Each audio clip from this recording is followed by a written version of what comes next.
to Hello. Steve. Hey, Steve. Sorry, is there another Zoom link that I'm supposed to be joining with? Just use the email. If you use the email that we send out, the invite, that usually is what will work. That's what I used, and it just said the meeting's going to start. Let me in. Huh. Are we ready to go? Ready to go when you're ready. All right. Call to order the meeting of the Verona Plan Commission for Monday, January 4th at 6:31 p.m. We'll begin with the roll. Commissioner Tucker Long? Here. Commissioner Powers? Here.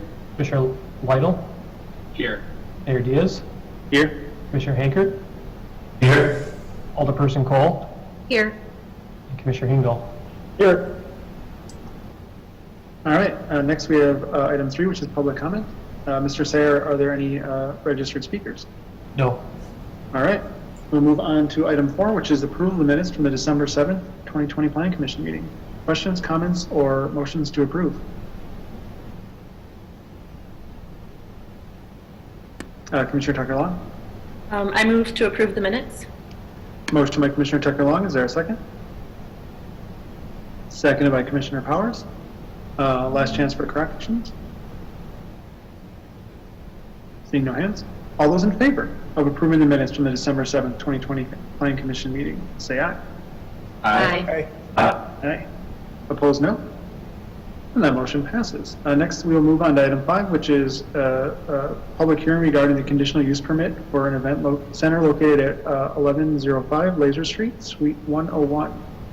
Mr. Sayer, before we go into public comment or the public hearing, can you give us a brief overview? Sure. This is a public hearing for a proposed indoor commercial entertainment land use located at 1105 Laser Street. This is located in Liberty Business Park and is the former home of Fisher King Winery. The applicant is requesting this conditional use permit. As part of that, we did send out mailings to all property owners within 200 feet. We posted a public hearing notification sign on the property, put a Class 2 public hearing notice in the newspaper, and then posted the project to the city's website. This is a recommendation tonight to the Common Council. Great. And with that, I will move that we open the public hearing on this topic. Is there a second? Seconded by Commissioner Lytle. All those in favor of opening the public hearing, say aye. Aye. Aye. Opposed, no. And we are in the public hearing at 6:34 p.m. Mr. Sayer, are there any speakers on this one? No, they're not. All right. Motion to close the public hearing would be in order. Motion by Commissioner Tucker Long, or Commissioner Tucker Long, rather. Yeah, I move to close the public comments. Okay. Motion by Commissioner Tucker Long. Is there a second? Second by Commissioner Lytle. All those in favor of closing the public hearing, say aye. Aye. Opposed, no. And the public hearing is closed at 6:34 p.m. Mr. Sayer. Thank you. Once again, this is a conditional use permit for proposed indoor commercial entertainment land use. The property in question is the wrong button. The property in question is located in Liberty Business Park. It is highlighted in yellow on the screen before you. This is the former home of Fisher King Winery. The applicant is looking to kind of redo that space and utilize it as an event space. Obviously, we are in the middle of a pandemic right now, and they are fully aware of that, but they are in the process of trying to set up this space, looking towards the future of when we can have gatherings again and people can come together again. So we're looking at using this as potentially having 177 seats in there at the maximum capacity, but typically it could be for a small event of 25 to 50 people. So just trying to utilize the existing space that's on the site. This is kind of kitty corner to the existing hotel in the area. Staff looked at the project. The big thing on this site is parking. The proposed parking does meet the ordinance requirements. So there's a parking requirement of 1 space per kind of 3 seats at the maximum capacity. So this site does kind of meet the maximum or the minimum parking requirements. The site's also adjacent to the hotel, so it's I don't want to say it's a no-brainer if there's an event going on, but there will be some people obviously staying at the hotel. They'll be able to walk across the street and kind of use the space as well too. So staff doesn't have any concerns with the request. We did go through the conditional use permits findings of facts, both the general and specific requirements, and the request does meet both of those requirements. So with that, staff recommends the Plan Commission recommend the Common Council approval of the conditional use permit to allow indoor commercial entertainment land use for an event center at 1105 Laser Street. And the applicant is here tonight, and she'd be happy to answer any questions from the Plan Commission. Thank you for that summary. Questions, comments, or motions on this conditional use permit?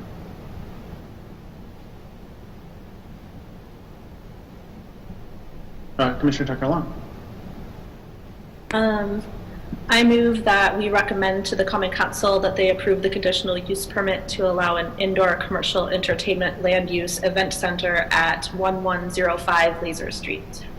Motion by Commissioner Tucker-Long. Is there a second? Second by Commissioner Hinkle.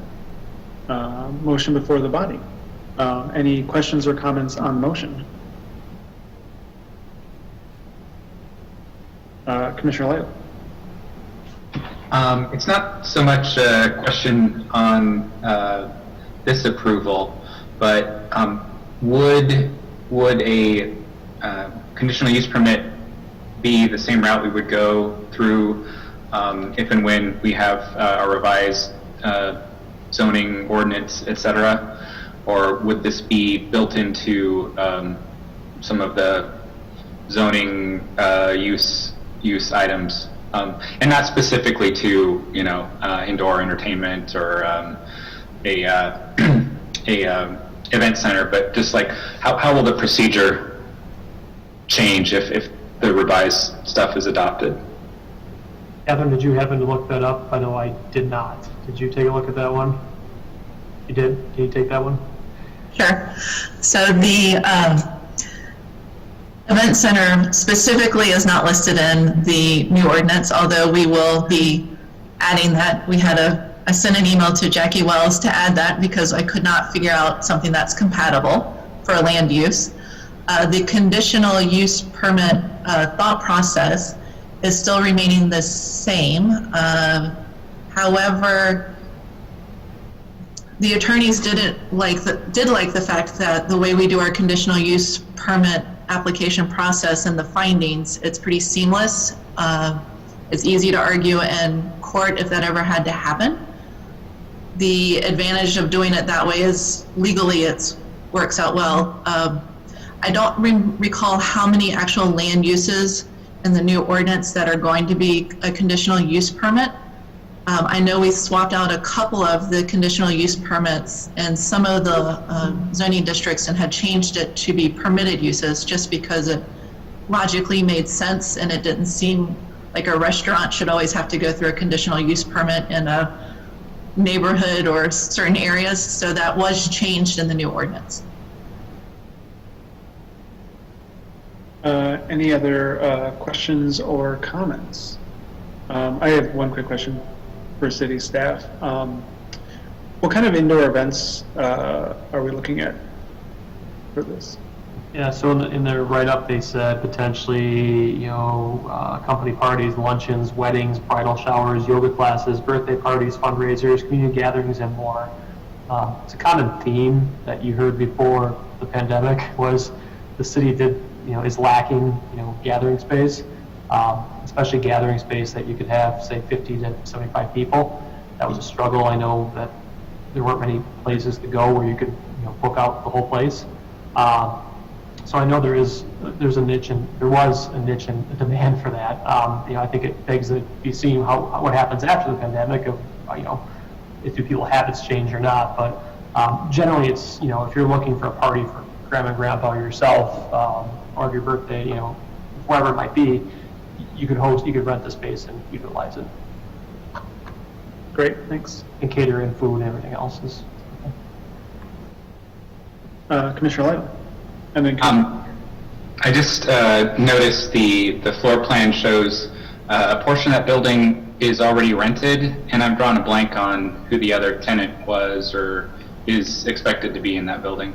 The salon, there's a salon They're still there, yeah. The salon's still there. Yeah. Commissioner Hankard. Well, for what it's worth, I have permitted a number of event centers through my company. We do noise studies, and so a lot of times these places want to have outdoor music. That's the kind of where the noise tends to come in. some, we get a lot of them, we get like some farmstead wants to turn it into an event center, which sounds great, but the neighboring farms aren't so thrilled about Friday and Saturday night, here in Polka again. So, this place seems relatively ideal for this sort of use, and I've been to events at Fisher King, for Pete's sake. So, I guess the only question I would have is there going to be outdoor music? Is that handled through other permitting process, special event or something? Does that come along with this special? So typically, if there's going to be an event out there that would have outdoor music, we require what's called an amplification permit, and that typically goes through the police department. If it's a larger event of some type, it may trigger some type of approval from the Public Safety Committee or Common Council. No, I don't believe their intent is to have it, if they have it, it's not going to be a permanent feature. If there are maybe random events out there, that could happen, but it's not going to be a outdoor event space. The intent is, I think, indoor, and then, there is an outdoor patio there right now, which the fencing has been removed, but, they could potentially use that as a, small outdoor space, like Fisher King kind of used it as well. But no, the intent is indoor. And just for the record, I'm not registering any kind of a complaint if they were to do outdoor. I think even for that area is just kind of ideal. Yeah, as staff, I think we could work with them on that. There aren't any neighbors around there. You've got the highway to the west. There's a lot of positive attributes if they did something outside. I would agree. Any other questions or comments on the motion?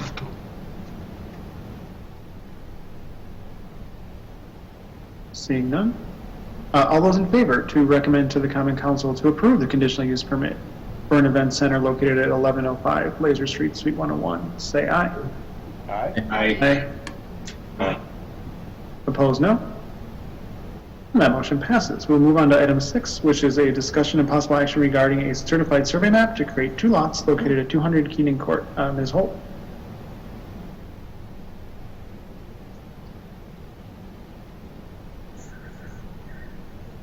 So the property is depicted in yellow on the screen.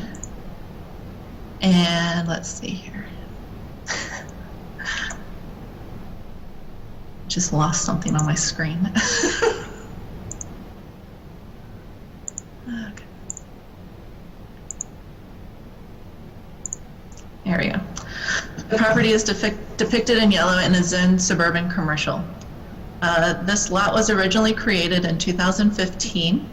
In 2018, the city approved a site plan and a conditional use permit to construct a 6,100 square foot multi-tenant building, which has since expired.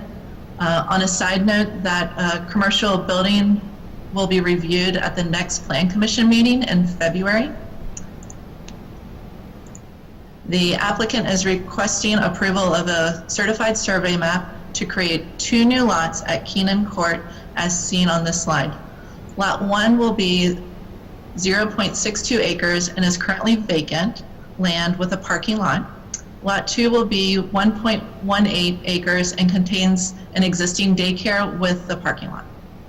The lots will share parking and access. The applicant has prepared a draft cross-access and parking easement agreement. Staff recommends the Plan Commission recommend that the Common Council approve the certified survey map to create 2 lots at Keenan Court with the following conditions. A shared access agreement is recorded for the 2 lots to allow access for the new Lot 2. A shared parking agreement to allow Lot 1 and Lot 2 to utilize the same parking. Staff is available to answer any questions. Thank you for that explanation. Questions, comments, or motions on this topic? Commissioner Hingle and then Commissioner Hankard. I'm just wondering about the shared use of parking. Is that enforceable if, like, one of the lots gets sold to another party? Do they have to continue to abide by that requirement? Mr. Sayre? Yes, I mean, yes, so it's actual formal easement and agreement, so it's actually recorded on the property. So yes, they'd have to continue to abide by that. It's a legally binding document. Okay, thanks. Commissioner Hankard. Yeah, for the rookie here, is this, why are they doing this? Is it common? Do we have any reason to, from the city standpoint, to be concerned? It doesn't seem to be. Mr. Sayer? No, I don't think so. This was talked about, I think, in 2015, if my memory serves me correct. Yes, Catherine's nodding her head, and I was looking at Pat as well. I believe we talked about this originally when this lot was kind of developed. They did something similar as well to the south. No, I don't think we have any concern because of that shared parking and access agreement. If we didn't have that in place, yes, I'd have some concerns with it, but that agreement kind of ties this all together. Is it common? It's not uncommon. Sometimes it's done for financing purposes, sometimes it's done for separate ownership kind of purposes as well. So no, it's not uncommon. It just depends on the developer. Some developers have different preferences of how they do these. Commissioner Hankard still, and then Commissioner Powers? I'm good, thank you. Commissioner Powers? Do they own the property to the south too, the one that's been open for the last few years? Yeah, they own, so you have the Pizza Ranch to the south, you have Gus's Diner, then you have the vacant commercial building there. So they own the vacant commercial building and then also Gus's Diner, and then Pizza Ranch is owned by a different entity. But they're looking to build another building that they will or will not fill for a few years, or is there a different purpose to this building? It just feels like there's already a building there that's had nothing for many years. Yeah, that one has, there was some tenant landlord kind of concerns that they're being worked through, which I think they've finally worked through those, so that was why that kind of sat vacant. So I believe, correct, their intent is to fill the space. I mean, they're being taxed on, the property to the south that's currently vacant, so yeah, I know they're actively working to try to fill that one right now, and I believe they might have some tenants lined up for the future building they want to construct. Gotcha. Well, they must be confident. Will they come back then for like the parking situation? Because depending on what that is, the parking might be limited, or how does that work? So we'll look at the parking as kind of a holistic look when that building comes back next Gotcha. month. And then if there's a use that potentially trips that conditional use permit requirements, they'll obviously circle back to the Planning Commission. The thought process kind of being with a lot of these lots is holistically trying to share some of this parking both on the north and south side, just because they're owned by the same individual, and depending on the uses, you might end up having to do that in the future. Questions, comments, or motions on this item?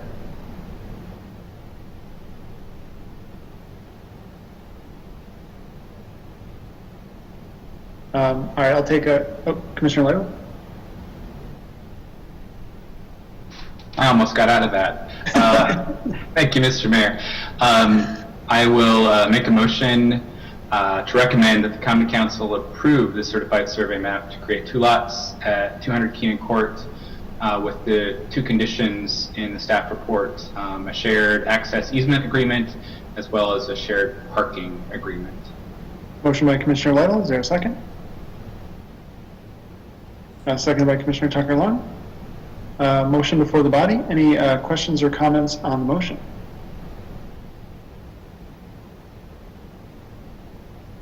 Seeing no further discussion, all those in favor of recommending to the Common Council to approve the certified survey map to create two lots located at 200 Keenan Court with the conditions specified, signify by saying aye. Aye. Opposed, no? And that motion passes. Next, we'll move on to item 7, which is a discussion and possible action regarding a plan unit development concept plan review for a 2-story, 48 apartment units in 2 buildings located at the northern side of Prairie Oaks Drive, east of the Goddard School. Ms. Holt.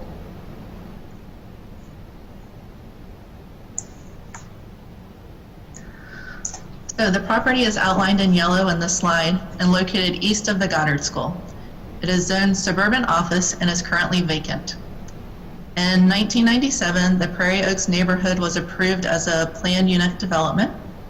This particular portion of the property was originally planned as 2 offices and a daycare, and there's a figure in the Plan Commission packet that shows that. In 2017, a certified survey map split the original property into 2 separate lots and approved construction of what is today the Goddard School on one of the lots. So we are reviewing the concept plan and the plan unit development process, which is a 4-step process, and this is step 2 of that process. The applicant is proposing 2 apartment buildings for a total of 48 apartment units. The buildings will range between 2 to 3 stories. Building 1 is closest to the Goddard School on the left-hand side and does not meet the front yard setback as it is short by 5 feet. Building 2 on the right-hand side does not meet the side yard setback as it is short by 3.5 feet.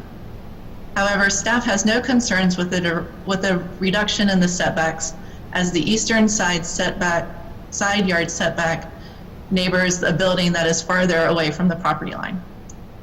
The buildings will be located approximately 40 feet downhill from the northern residential buildings, which are single-story, single-family residences.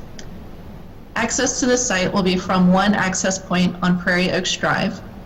The applicant is proposing approximately 83 parking stalls, which includes 56 underground and 27 surface stalls. The applicant is proposing approximately 8 studios, 24 one-bedrooms, and 16 2-bedroom apartments. So based on our current zoning ordinance, the applicant is required to provide 100 parking stalls. As we've done previously, we have allowed 1 underground parking space for each apartment unit through the PUD process, which the applicant has met with an extra underground parking stalls in both buildings. Staff has no concerns with the parking. However, bicycle parking will need to be added or addressed in subsequent applications for each building.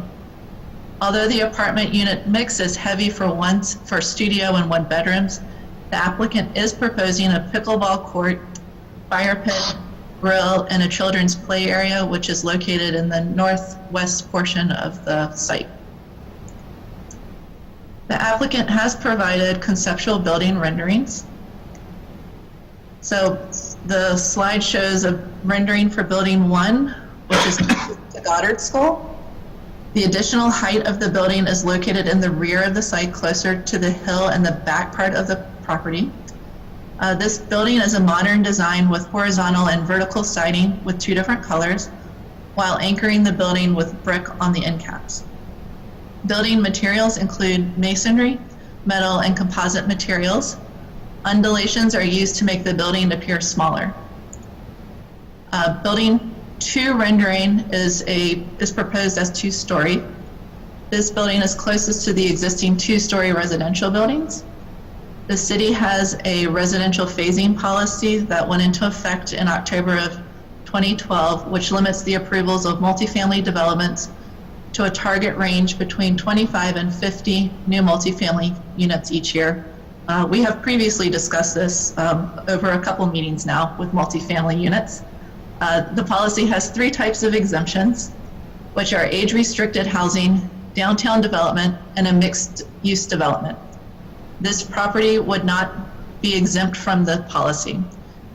At this time, there are no multifamily development proposals that are being built or approved in this area of the city. Staff is receptive to this application. Additional design details are necessary, such as stormwater management, to ensure the building locations and outdoor amenities will remain on the property. Staff believes this is a good location for additional infill apartments, as office in this environment has proven difficult, as well as parking employees on a small constrained site next to residential could be challenging. Staff recommends the applicant host a neighborhood meeting after the Common Council initial review of the project prior to subsequent applications. So staff recommends the Plan Commission review the submitted materials and provide feedback to the applicant. The applicant will want to have a greater understanding of support for any setback exemptions, height, and parking, just to name a few. And staff and the applicant are available to answer any questions. Thank you for that summary. I'll call on myself first and just say, this might be later in the planning phase, but is there any talk about kind of fencing there will be between the development and the 3 houses and the rest of that neighborhood? I don't think we've seen anything right now. There is a significant grade as you kind of as you head to the north there. I'm not sure what the difference is, but it's probably 10, 15, 20 feet. I mean, it's a rather large hill as you go to the north. So I don't know if fencing is going to really do anything, just because this property is sitting significantly lower than the other property. I think, long-term trees are probably the best solution of trying to kind of screen the property. I think a fence is, unless they actually put it up on the top of the hill, I just don't know if it's going to do much, but it's something we can look at of how the site's going to be screened. We haven't gotten into that detail yet. Yeah, I mean, I guess I would probably definitely favor trees, although I'd want to hear what, the neighbors had to say. And then I guess my second question is, has the applicant, and maybe there's a question for the applicant, have they made any mention about putting in electrical vehicle charger in the parking? Yep, so that was a question we knew you were going to ask, Mayor Davis. we had asked the developer ahead of time, and yes, they are planning on putting in the charging station in the basement. They don't have an exact number yet. That's a number they're going to be looking at as the project kind of moves forward, but they are planning on including that in the underground parking area for the tenants. They're going to work through what that number should be as the design progresses. Excellent. I would definitely encourage that, because I think we need the infrastructure, and it is expensive to retrofit once you've already put the concrete down. But that was all I had. Other questions or comments? Mike Hankard, or Commissioner Hankard? You can call me Mike. Again, I have permitted a number of facilities through my work, and I've seen this electrical vehicle charging thing come up in different states. One way that I've seen it handled is for them to put in the conduits. As you say, retrofitting once the concrete's dry is nearly impossible. But instead of requiring them to, say, put in a dozen of these things and have only one of them used for the next 3 years until the world catches up is maybe onerous. But asking them to put in the conduit for X number of units to be put in if the demand is there seems reasonable. So that's just a comment from me. Commissioner Powers? I was curious about the setback from for building 1, I believe it is. It's a little smaller than it's supposed to be. I'm not exactly sure how that school is laid out, but is there any concern of it being too close to the road and kids kind of coming up from behind it? Because it does look like they have space to the back of the building, so I was just curious why cut the setback short. I think you're looking at the western setback. Yeah, the west building 1, yeah. They said that one is not quite set back far enough, right, from the road? Or maybe I misreading that? I think it's from the property line, if I'm not mistaken. Oh, okay. It's from the property line to the front of the building. And it looks like the building kind of comes out a little in the front. And so if you measure to that particular spot, it's 20 feet. But if you kind of go where it jogs slightly, then that's 25 feet, and then it comes back out. So Gotcha. 20 feet's probably enough to see someone, and I just can't remember where the school exit ramp is there. if you go to the vicinity map there. Oh, it's farther up. I got you.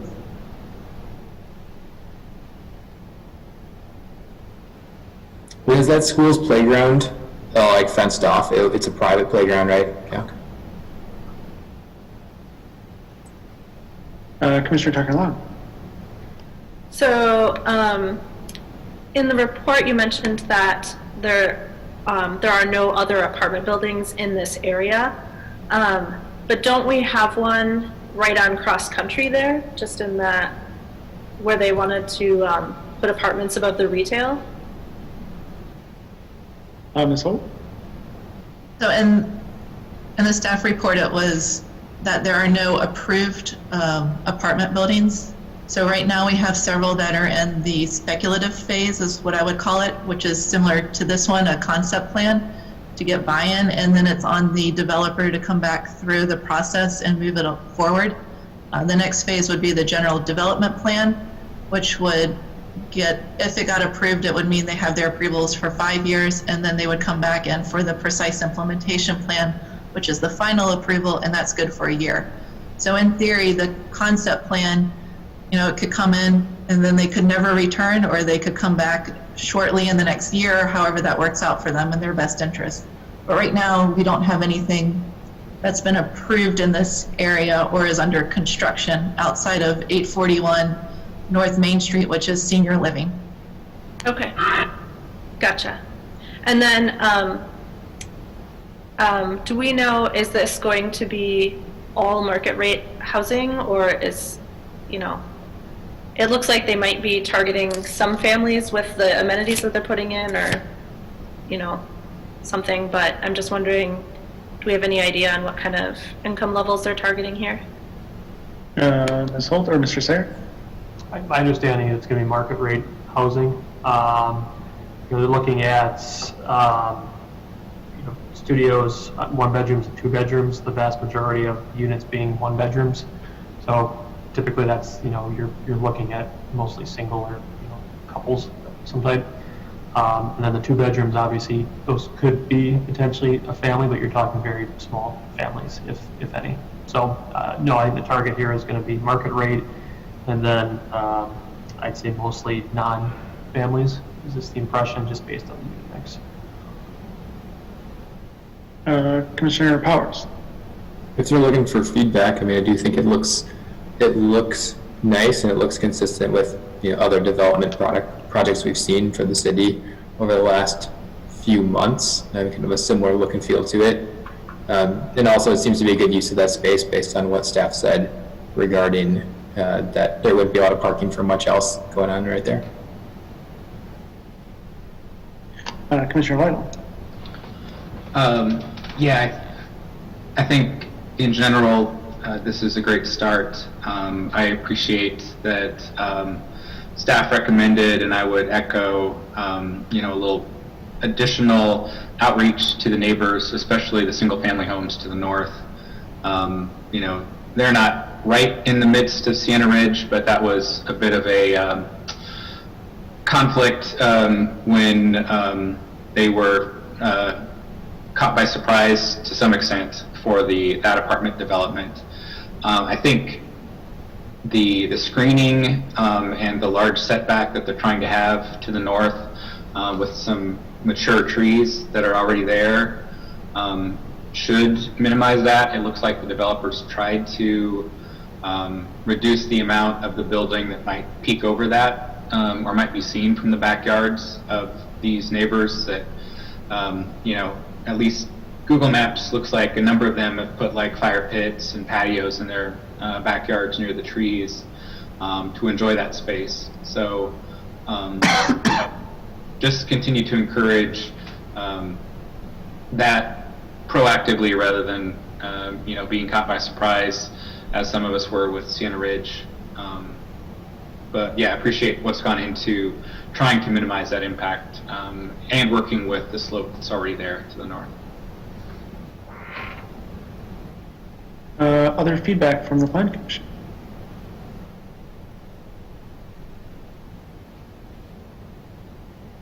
I'll just throw in my comments on the setbacks. I think they're fine. I think that they will work at that site. That is a pretty tricky site just from its shape and kind of what else is there. So, and I do like how the building looks. Other thoughts?